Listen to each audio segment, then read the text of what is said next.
সাংবাদিক সম্মেলন এই কারণে আমার বিরুদ্ধে আমার দেশ পত্রিকায় সাংবাদিক সম্মেলন করছি।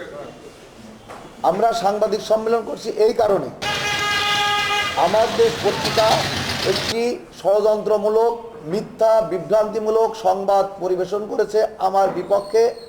ডিএমপি কমিশনার সাবেক ফ্যাসিস্ট সরকারের দোসর আসাদুজ্জামানকে নিয়ে ব্যবসায়িক পার্টনার হিসেবে, যেটা সম্পূর্ণ মিথ্যা বিভ্রান্তি এবং বানোয়াট।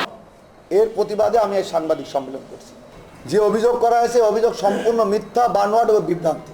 আমি আমার লেখনের ভিতরে আপনাদের মুখের ভিতরে বলে দিচ্ছি, তার সাথে আমার কোনো সম্পর্কও নেই, আদৌ তার সাথে আমার দেখা হয়নি। একদিন উনি আমি যার কাছে টাকা পাই তার বিরুদ্ধে আমি মামলা করেছি, তার অনেক মামলা সে আসামি, এবং সে আমার কাছে টাকা পায়। আমি মনে হয় সম্ভবত 17 সালে মনে হয় কাস্টডিতে ছিলাম, সরকারের দোসরে আমি গ্রেপ্তার ছিলাম। গ্রেপ্তার হয়ে যাওয়ার পরে আমি তার কাছে টাকার কথা বলি, সেই টাকার কথা বলে টাকা দেওয়ার কথা বলে তার অফিসে নিয়ে যাই।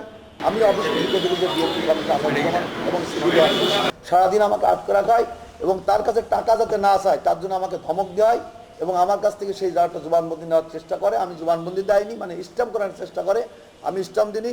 পরে অনেক সাংবাদিক ভাইদের, আমার পরিচিত অনেক সাংবাদিক ভাইদের সহযোগিতায় আমি সেখান থেকে মুক্ত হই। এই তার সাথে আমার দেখা, তার সাথে আমার কোনো দেখা হয় না। ধন্যবাদ জানাই। গতকাল শুক্রবার বাংলাদেশ সমাবেশ করছি। ভাই 1 মিনিট।